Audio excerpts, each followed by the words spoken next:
जगत दे विच जिहड़े साडे पंजाबी वीर पंजाबी दे विच एक अपने नुमाइंदे की गल सुनना चाहते हैं, उन्होंने संदेश हिंदुस्तान की पार्लीमेंट तो पंजाबी विच देना चाहना। चेयरमैन साहब, जदों 20 सितंबर नूं इसे ही हाउस दे विच एक कानून नूं पास करन दी जिहड़े एग्रीकल्चर दे साडे बिल है ने उन्हां नूं पास करन दे इत्थे बहस चल रही सी। मैनूं मान है मेरी पार्टी इंडियन नैशनल कांग्रेस ने मैनूं मौका दिता एज ए लीड स्पीकर गल करन दा। मैं उस टाइम भी ये गल दा जिक्र कीता सी कि जिहड़े बिल ने एक किसानां दे डेथ दे वारंट्स ने ते कोई भी जिहड़ा हिंदुस्तान च रहन वाला मेरा वीर है वो किसानां दे डेथ वारंटां ते दस्तखत नहीं करेगा। तुसी वेखो, तुसी उदों गल नहीं मन्नी, साडा हक सी, सारी ओपोजिशन मंगदी सी कि बुनियादी हक जिहड़ा कॉन्स्टिट्यूशन ने दिता सानू डिवीजन दा इत्थे वोटिंग कराई जाए। तुहाडी उस टाइम भी जिहड़ी सरकार दी मंशा सी वो सही नहीं सी।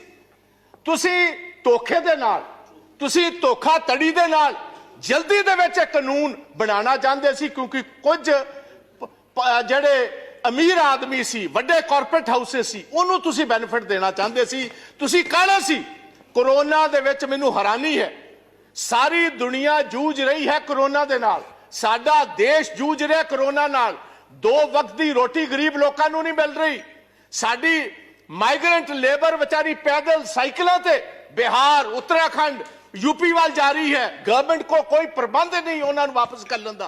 उस टाइम एक चोर दरवाजे के जरिए, बैकडोर के जरिए ऑर्डिनेंसां दे रूप दे विच ये लैके आए। ये मैनूं पहले दसे सरकार ये ऑर्डिनेंसेस लियाउण दी लोड़ की सी? जे असीं 71 साल 72 साल इन्हां कानूनां दी इंतजार कर सकते सी ते 6 महीने होर क्यों नहीं सी कीती जा सकदी? इसे गल कारण अज मोदी साहब तुहाडी सरकार ते पंजाब दे, हरियाणे दे, वैस्टर्न यूपी दे, राजस्थान ते बाहर दे किसानां दा फेथ नहीं है, यकीन नहीं है।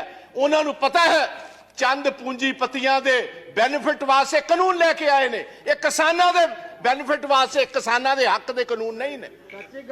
एक होर मैं तुहानूं दसदा, मैं इस हाउस दे विच किसी पोलीटिकल पार्टी दे आज जिन्ने किसान यूनियंस बैठियां किसी लीडर दे कहण ते लोक नहीं आए। ये जन अंदोलन है, हर घर दे विच अपने आप लोकां ने अपने ट्रैक्टरों विच डीजल पाया, हर पंजाब के किसान ने फी एकड़ 500 रुपया इकट्ठा करके ये सारे किसान यूनियन के लीडर्स नूं दिता। मैनूं अफसोस है साउथ मनोज जी, 1971 दे विच बांग्लादेश की लड़ाई दे विच असीं 93,000 पाकिस्तानियां नूं एज वॉर प्रिजनर्स लिया। 2 साल असीं उन्हां नूं रोटी भी दिती, पानी भी दिता, बैडिंग भी दिती, लॉजिंग भी दिती। अज असीं अपने किसान वीरां नूं बिजली कट दी, अज असीं इंटरनेट कट दिता, असीं अज उन्हां तों पानी कट दिता, असीं उत्थे तवारा बार्ब्ड वायर्स ऐ लगा दित्तियां जिस 1960 दे विच बर्लिन वॉर बनाई जा रही है, एक वॉर प्रिजन बनाया जा रहा है। अफसोस ना कहना पैंदा है, दुनिया की सारे नालों वड्डी डेमोक्रेसी है। ये चीज़ां अफगानिस्तान विच वेखियां सी, ये चीज़ां इराक दे विच सदाम हुसैन दे वेले वेखियां सी, ये लिबिया दे विच कर्नल गद्दाफी वेले वेखियां सी, ये युगांडा दे विच इदी मीन वेले वेखियां सी, ये महात्मा गांधी दे देश च कदी किसी ने सपने विच भी नहीं वेखियां जो साडे किसान वीरां नाल हो रहा। साडियां मातावां, साडियां भैणां, साडे बच्चियां समेत अज दिल्ली दे बार्डरां ते बैठियां ने। तुसीं उत्थे ओह रूप दिता जिस तरह कॉन्सनट्रेशन कैंप्स नूं देना हुंदा। कल 12 पार्टियां दे लीडर गाजीपुर गए, पुलिस ने अंदर नहीं जान देते। किस किस्म दी democracy Hindustan? Parliament session in operation होए, तुसी पार्लीमेंट लीडर्स नूं उत्थे जाण दी इजाजत ना दो, इहनूं असीं डेमोक्रेसी कहने? तुसी कहंदे हो साडे ते विश्वास करो। मैं तुहानूं एक सवाल पूछना चाहना चेयरमैन साहब, तुहाडे जरिए सरकार नूं, तुहाडे एग्रीकल्चर मंत्री जी ने गल कही है 1.5 साल वास्ते असीं एक कानून राखवे रख देने, इनबाइस च रख देने। मैनूं इस गल दा फर्क दसो, वापस लैण दे विच ते राखवे रखण च फर्क की है? मैं गुजारिश करता हूं, पगड़ी संभाल जट्टा। आज से 100 साल पहले शहीद आजम भगत सिंह के ताया और उनके पिता ने ये आंदोलन शुरू किया था और हमारे दीपेंद्र सिंह हुड्डा जो बैठे हैं, इनके ग्रेट ग्रैंडफादर, वो भी इस मूवमेंट में साथ है, चौधरी बाथूराम जी। उस मूवमेंट में भी 3 कानून ही आए थे, जैसे अब 3 लेकर आए। 9 महीने मूवमेंट चली और अंग्रेजों को भी अपने घुटने टेकने पड़े, गोडे टेकने पे।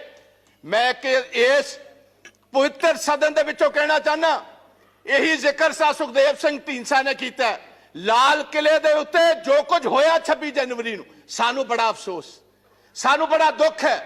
As a Punjabi, as a Sikh, I condemn that whole incident what happened. सानू तुसी नैशनैलिटी ना सिखाओ। नेशनलिज्म साडा हर एक बच्चा हर महीने नेशनल फ्लैग में लिपटकर हर महीने पंजाब और हरियाणा का आता है। आप हमें नेशनलिज्म सिखाएंगे भाई? आप उनको खालिस्तानी कह रहे हो जो लाल किले की, क्योंकि बहुत सारे लोग हिस्ट्री नहीं जानते। हमारे 9वें गुरु तेग बहादुर महाराज, गुरु तेग बहादुर जी ने किसके लिए शहादत दी थी? उन्होंने शहादत दी कश्मीरी ब्राह्मण के लिए। कश्मीरी ब्राह्मण पंजाब में गुरु तेग बहादुर जी के पास आए कि औरंगजेब हर रोज जनायु उतारता है, तलवार के ताकत के साथ वो हमें कन्वर्ट करता है, हमारे धर्म को तब्दील करता है। आप इन पिटीशन हमारे साथ चाहिए। जैसे कोई वकील लेकर जाता है, वो इन पिटीशन लेकर औरंगजेब के पास आए और औरंगजेब ने इसी लाल किले से, जिसका आप जिक्र करते हो, इसी लाल किले से ये कहा जो पिटीशन लेकर आए इसका सर कलम कर दिया जाए।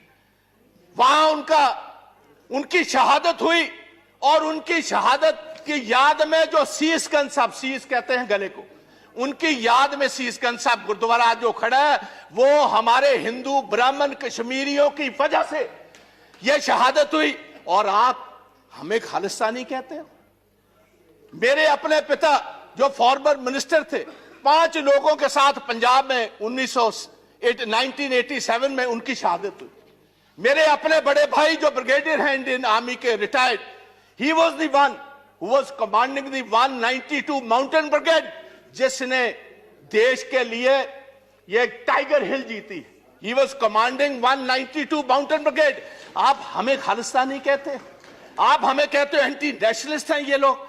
और मैं ये चाहूंगा on the floor of the house, I demand कि इधर एक सुप्रीम कोर्ट का सिटिंग जज टाइम बाउंड, आई डिमांड कि इधर एक सुप्रीम कोर्ट का सिटिंग जज टाइम बाउंड एक इंक्वायरी करे 2 महीने में, ये बताए वो कौन सी ताकतें हैं जिन्होंने, क्योंकि ये जितनी किसान जथेबंदियां हैं, इनको टाइम दिया गया था 10 बजे सभी स्टार्ट होंगी दिल्ली के इर्द गिर्द जुलूस जो एक पुलिस के साथ, और 8 बजे कुछ शरारती एलिमेंट्स को यह इशारा कर दिया गया कि जो आपको दिया हुआ रूट है उस पर चलने की जरूरत नहीं, आप तोड़ो इस रूट को, बैरिकेडिंग तोड़ो, सीधी आईटीओ पर पहुंचो। आईटीओ से लाल किला तो बहुत सारों ने देखा ही नहीं था।